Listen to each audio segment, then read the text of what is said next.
ద్వాదశ రాశుల్లో మరి మూడవ రాశి అయిన మిథున రాశి వారి యొక్క గుణాలు ఏ రకంగా ఉంటాయి, వారు ఏ ఏ రంగాల్లో రాణించగలుగుతారు, వీరిలో ఉండే బలహీనతలు ఏంటి లేదా బలాలేంటి ఇత్యాది విశేషాలన్నీ కూడా మనం తెలుసుకుందాం. మిథున రాశిలో మొగశిర 3-4 పాదాలకు జన్మించిన వారు, ఆరుద్ర 4 పాదాల్లో జన్మించిన వారు, పునర్వసు 3 పాదాల్లో జన్మించిన వారు, అంటే 1, 2, 3 పాదాల్లో జన్మించిన వాళ్ళు మనకి మిథున రాశి కోవకి వస్తారు. అయితే మిథున రాశి అనేది ద్విస్వభావ రాశి. అంటే మనకి రాశుల్లో ఎప్పుడు కూడా ఒకటి చరరాశి అని ఉంటుంది, ఒకటి స్థిర రాశి అని ఉంటుంది, మరి అలాగే ఒకటి ద్విస్వభావ రాశి అని కూడా ఉంటుంది. అలాంటి ద్విస్వభావ రాశుల్లో మిథున రాశి అనేది ఒకటి. మనకి ఇక్కడ కొంతవరకు అర్థమవుతుంది. ద్విస్వభావ రాశి అంటే 2 రకాల స్వభావాల్ని కలిగి ఉండటం. కనుక ఇక్కడ పేరులో ఉన్నట్టుగానే మనం ఆ యొక్క లక్షణాలు ఏవైతే ఉంటాయో మిథున రాశిలో కొద్దిగా ఇలాంటి 2 రకాల భావావేశాలు అనేది మనకి ఎక్కువగా కనిపించడం అనేది ఉంటుంది. అంటే అంతలోనే చక్కగా ఆనందంగా ఉండటం, అంతలోనే ఏదైనా సరే కొద్దిగా మొహం ముడుచుకోవటం, తర్వాత ఏదైనా సరే అంతలోనే ప్రళయం, అంతలోనే మరి ప్రశాంతత, ఈ రకంగా 2 రకాల నైజాలతో మనకి ఎక్కువగా కనపడటం అనేది కూడా మిథున రాశిలో ఎక్కువగా ఉంటుంది. మొగశిర నక్షత్రం వారు కొద్దిగా మొండితనం ఎక్కువ చూపితే, ఆరుద్ర నక్షత్రం వాళ్ళు మొండితో పాటు కొద్దిగా ఆత్మవిశ్వాసాన్ని ఎక్కువగా కనబడి ఉండటం అనేది ఒకటి. తర్వాత వారిగా ఏదైనా సరే ఇండిపెండెంట్ కానీ ఏదైనా సరే చేసే తత్వం కానీ ఎక్కువగా ఆరుద్ర నక్షత్రంలో ఉండటం అనేది జరుగుతుంది. ఎవరైనా సరే వాళ్ళ అధీనంలోకి రావాలి తప్ప వీళ్ళు వేరే వారి యొక్క అధీనంలోకి వెళ్ళే అవకాశాలు తక్కువగా ఉంటాయి.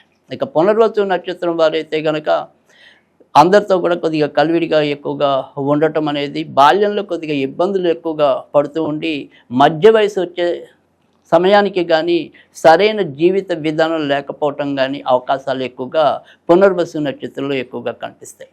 అయితే మొత్తం మీద చూసుకున్నప్పుడైతే కనుక మిథున రాశి వారికి ఏదైనప్పటికీ కూడా ఒక కష్టం కానీ సుఖం కానీ ఏదైనా కానీ అది కూడా ఎక్కువ కాలం ఉండకపోవటం. అంటే ఒక కష్టం వచ్చినా మళ్ళీ తొందరలోనే మళ్ళీ సుఖం రావటం, మళ్ళీ ఒక సుఖం వచ్చినా మళ్ళీ తొందరలోనే అది పోయి మళ్ళీ కష్టం రావటం, ఇలా వెలుగు చీకట్ల దోబూచలాటలుగా ఎక్కువగా మిథున రాశి కనపడుతూ ఉండటం అనేది అయితే జరుగుతుంది.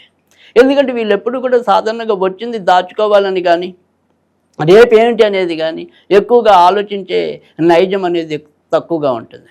అందుకని సాధారణంగా ఎప్పటికప్పుడు వచ్చినట్టుగా ఖర్చు పెట్టేసుకుంటూ ఉండటం, లేదా బంధు ప్రీతి లేదా స్నేహితుల ప్రీతి ఇలాంటివి కూడా ఎక్కువగా ఉండటం వల్ల ఎవరికో ఒకరికి ఏదో రకంగా సహాయం చేస్తూ ఉండటం, ఏదైనా సరే లేదా ఇతరుల యొక్క బాధ్యతలను వీరు తీసుకుని దానికోసం కూడా వెచ్చించవలసిన అవసరం వస్తూ ఉండటం, ఇందువల్ల తగినంత మిగుల్చుకోలేకపోవటం అనేది కూడా మిథున రాశిలో ఎక్కువగా కనిపిస్తూ ఉంటుంది. అయితే మిథున రాశి వారు ఎందులో ఉన్నప్పటికీ కూడా నీతి నిజాయితీలతో పనిచేయటం అనేది ఎక్కువగా ఉంటుంది.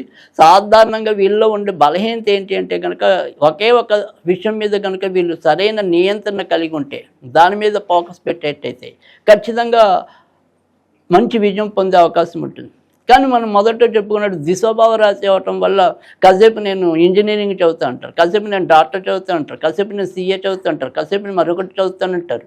సో ఈ ఆలోచనలు ఏవైతే ఉంటాయో అవి సక్రమంగా ఉండకపోవటం, ఎక్కువ కాలం ఒకే దాని మీద కట్టుబడి లేకపోవటం, దీనివల్ల కూడా కొంత ఇబ్బందులు తెచ్చుకోవటం అనేది ఉంటుంది. లేదంటే కనుక చక్కగా ఏ రంగంలో అయినా సరే వీళ్ళు మంచి ప్రతిభ కనిపించడానికి, వాటిలో ఏదైనా సరే వారి యొక్క బుర్ర పాదరసంలా పనిచేయడానికి కూడా అవకాశాలు ఉన్నప్పటికీ కూడా ఒకే దాని మీద వీరి యొక్క దృష్టి పెట్టకపోవటం అనేది వీరిలో ఉండే ప్రధాన బలహీనతగా చెప్పుకోవచ్చు. ఇక మిథున రాశి వారి యొక్క సాంసారిక జీవితంలో పెద్దగా ఒడిదుడుకులు లేకపోయినప్పటికీ కూడా వీరి జీవితంలో వేరైనా సరే ఇతర వ్యక్తులు వచ్చే పరిస్థితులు కూడా కొద్దిగా ఎక్కువగానే ఉండొచ్చు. అంటే ఆడవాళ్ళ జీవితంలోకి మరొక పురుషుడు కానీ, మరి మగవారి జీవితంలోకి మరొక స్త్రీ కానీ వచ్చే అవకాశాలు కూడా కొద్దిగా మిథున రాశి వారిలో కనిపించే అవకాశాలు ఎక్కువగా ఉంటాయి. అయితే ఎప్పుడైనా ఒక విషయం మనం గుర్తుంచుకోవాల్సింది ఏంటంటే కనుక ఇవన్నీ కూడా ఏదైనా సరే ఒక రాశి గురించి చెప్పేప్పుడు రాశి కన్నా కూడా ఒక లగ్నం అనేది మరింత బలోపేతం అనేది జ్యోతిష్యం తెలిసిన ప్రతి ఒక్కరికి కూడా ఎంతో కొంత అవగాహన అనేది ఉంటుంది. కనుక ఎప్పుడైనా సరే ఒక రాశి కన్నా కూడా మనకి లగ్నం అనేది చాలా ప్రాధాన్యత ఉంటుంది. ఆ లగ్నం బట్టి మనకి ఉండే ఇతర లక్షణాలు, మనం ఇప్పుడు ఏవైతే లక్షణాలు చెప్పామో వాటిని ధృవీకరించటం, ఇలాంటివన్నీ కూడా మనకి లగ్నం మీద ఆధారపడి ఉంటాయి. ఇవి సాధారణంగా మనం ఎక్కువ మంది జీవితాల్లో పరిశీలించి చెప్పే విషయాలు తప్ప ఇవే యథాతథం అనుకుని భయపడాల్సిన అవసరం లేదు. సాధారణంగా మిథున రాశి వారికి చర్మానికి సంబంధించిన కానీ శ్వాసకి సంబంధించిన కానీ ఎక్కువగా ఇబ్బందులు వచ్చే పరిస్థితి ఎక్కువగా ఉంటుంది. అలాగే ఒక వయసు వచ్చాక బుధుడు కనుక సరిగ్గా స్థితిలో లేకపోతే జ్ఞాపక శక్తి, పరధ్యానం అనేది కూడా ఈ మిథున రాశిలో ఎక్కువగా ఉండే అవకాశాలు కూడా ఎక్కువగా ఉంటాయి. కనుక మిథున రాశి వారు ఎప్పుడైనా సరే సాధారణంగా వారి జీవితంలో మరి ఏదైనా సరే ఏ రంగం తీసుకున్నా కూడా ఆ రంగంలో రాణించాలి అంటే కనుక ఖచ్చితంగా వినాయకుడికి సంబంధించిన పూజలు ఎక్కువగా చేసుకుంటూ ఉండాలి. అలాగే ఆంజనేయ స్వామికి సంబంధించిన పూజలు కూడా వీళ్ళు ఎక్కువగా చేసుకుంటూ ఉండాలి. తర్వాత మిథున రాశి వారికి వచ్చేప్పటికి ఏంటంటే వీరు కూడా వృషభ రాశి వారిలాగానే ఎంతో కొంత వ్యాపార అభిలాష ఉండటం అనేది కూడా ఎక్కువగా ఉంటుంది. కనుక ఏదైనా సరే బ్యాంకింగ్, తర్వాత ఎడ్యుకేషన్, తర్వాత వచ్చేప్పటికి ఏదైనా సరే ఫైనాన్స్, అలాంటి లావాదేవీలు నిర్వహించే సంస్థల్లో అయితే కనుక వీళ్ళు మరింత పేరు ప్రఖ్యాతులు గడించడానికైతే ఉంటుంది. సాధారణంగా వీరి యొక్క వృత్తి ఉద్యోగాల కారకుడు మరి కలత్ర కారకుడు గురుడవుతాడు. కనుక సాధ్యమైనంత వరకు కూడా గురునింద చేయకుండా ఉండటం అనేది వీరికి చెప్పదగిన సూచన. కనుక వీరు ఎవరైతే గురువుగా భావిస్తారో ఆయా వ్యక్తులను వీళ్ళు గౌరవంగా చూసినట్టయితే కనుక అది కూడా వీరి జాతకానికి ఒక పరిహారంగా దోహదపడుతుందని చెప్పడంలో ఎలాంటి సందేహం లేదు.